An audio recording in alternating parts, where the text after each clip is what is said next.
আজকে আমি তোমাদের সাথে শেয়ার করব একটা টেস্টি ডিমের রেসিপি, যেটা বাচ্চা থেকে বড় সবাই কিন্তু হাত চেটে পুটে খাবে। তো পুরো ভিডিওটা অবশ্যই দেখো। তো বলো, কেমন আছো সবাই? আদ্রিতার নতুন একটি ব্লগে তোমাদের সবাইকে স্বাগত জানাই।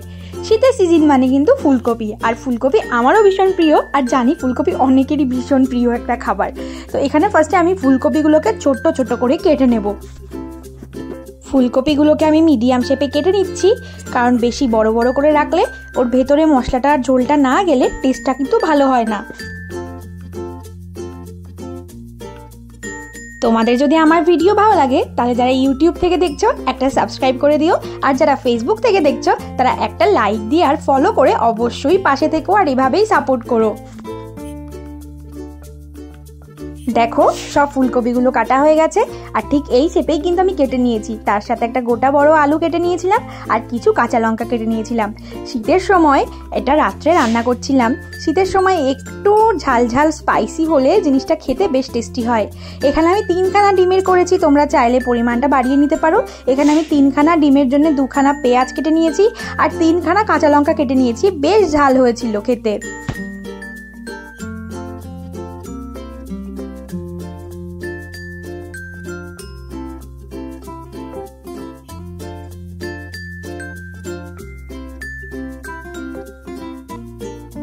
এবার দিয়ে দেবো সামান্য পরিমাণ নুন, আর তারপরে প্রতিটা ইনগ্রিডিয়েন্টস ভালো করে একসাথে মিশিয়ে নিতে হবে।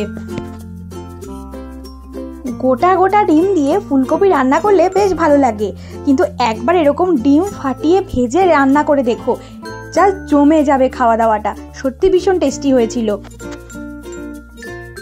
ব্যাস, সব গোছগাছ কমপ্লিট হয়ে গেছে, এবার শুধু রান্না করার পালা।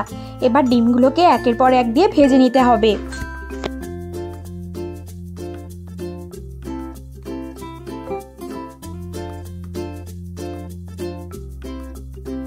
যে ডিমটা ডিপ ফ্রাই দেখছো ওটা আমার জন্য, আমি একটু বেশি ভাজা খেতেই পছন্দ করি। এবার কড়াইতে তেল দিয়ে জিরে আর শুকনো লঙ্কা ফোড়ন দিয়ে দিলাম। জিরে আর শুকনো লঙ্কাটা এরকম ভাজা ভাজা হয়ে গেলে এর মধ্যে দিয়ে নেব সেই কেটে রাখা ফুলকপি আর আলুগুলো। এবার দিয়ে নিচ্ছি একটু মশলা, যেটার মধ্যে রয়েছে আদা রসুনের পেস্ট, জিরে গুঁড়ো, ধনিয়া গুঁড়ো। এবার সবটা ভালো করে মিশিয়ে নিয়ে একটু ভাজা ভাজা করে নিতে হবে। মেশানো হয়ে গেলে ওর মধ্যে কাঁচা লঙ্কাগুলো দিয়ে দিয়েছি, আর তারপরে দিচ্ছি হলুদ গুঁড়ো আর স্বাদ মতো নুন। তোমরা নুনটা কিন্তু নিজেদের স্বাদ অনুযায়ী দেবে।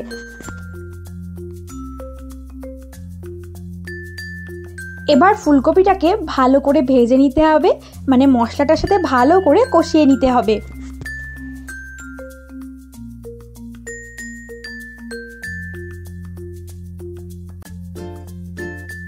অনেকক্ষণ কষানোর পরে যখন গামাখা গামাখা হয়ে যাবে, তেলটা উঠে আসবে, তখন এরকম জল দিয়ে দিতে হবে পরিমাণ মতো। একটু এই যে ডিমের ঝোলটা করছি, এটা কিন্তু বেশ একটু গামাখা হলে খেতে বেশি টেস্টি হয়। দেখো, এটা কিন্তু ফুটে উঠেছে। তো আমি যেটা বলছিলাম, এটা কিন্তু একটু ঝোলের পরিমাণটা কম হলে খেতে বেশ টেস্টি হয়। এবার আমি দেখে নেব যে ওটা সেদ্ধ হয়েছে কিনা। সেদ্ধ হলে কিন্তু ডিমটা দিয়ে দিতে হবে, আর ডিম দিয়ে জাস্ট 1 থেকে 2 মিনিট রাখতে হবে। তার বেশি রাখলে কিন্তু ডিমগুলো ভেঙে গুঁড়ো গুঁড়ো হয়ে যাবে। তো দেখো, এটা কিন্তু ঝোলটা কম রাখলেই টেস্টি হয়, কিন্তু আমার ঝোলটা বেশি রাখতে হয়েছে, কারণ বরমশাই ঝোলটা না হলে খেতে পারেন না। এবার একটুখানি চিনি দিয়ে নিলাম টেস্টটাকে ব্যালেন্স করার জন্য, আর চিনি দিলে টেস্টটা সত্যি খুব সুন্দর হয়। এইবার ভেজে রাখা ডিমগুলো একের পর এক এর মধ্যে দিয়ে 1 থেকে 2 মিনিট ফুটিয়ে নিয়ে নামানোর আগে গরম মশলার গুঁড়ো দিয়ে নিয়ে নামিয়ে নেব। আর তোমরা যারা রান্না করবে সবাইকে বলবো ঝোলটা আর একটু কম করবে, তাহলে খেতে আরও বেশি টেস্টি হবে। আমারটা তো খেতে টেস্টি হয়েছিলই, কিন্তু এর থেকেও বেশি টেস্টি হবে যদি আরেকটু ঝোলটা কম করো। কিন্তু আমার ঝোলটা কম করার উপায় নেই, কারণ ওনার ঝোল না হলে হয় না, এই কারণে ঝোলটা আমার একটু বেশি করতে হলো।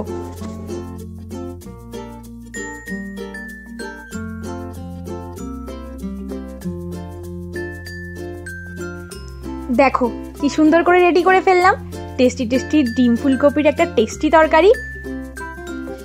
তোমরা কারা কারা এইভাবে করছো অবশ্যই কমেন্ট করে জানিও। আমি জানি তোমরা আমার ভিডিও দেখতে অনেক ভালোবাসো, তাই জন্য তোমাদের জন্য নতুন নতুন ভিডিও আমি নিয়ে আসি। যারা যারা ভালোবাসো অবশ্যই ভালোবেসে সাপোর্ট করো। যারা ইউটিউব থেকে দেখছো একটু সাবস্ক্রাইব করে দিও, আর যারা ফেসবুক থেকে দেখছো অবশ্যই ফলো করে পাশে থেকো।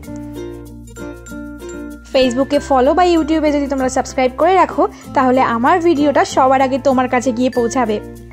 সেই কারণে আর দেরি না করে যারা এখনও সাবস্ক্রাইব বা ফলো করোনি এক্ষুনি করে ফেলো। আর অবশ্যই কমেন্ট করে জানিও আমার এই রেসিপিটা তোমাদের কেমন লাগলো। আশা করি ভালো লাগবে। আর হেলদি অ্যান্ড টেস্টি রেসিপি করতে গেলে এইভাবেই ঠিক করতে হয়।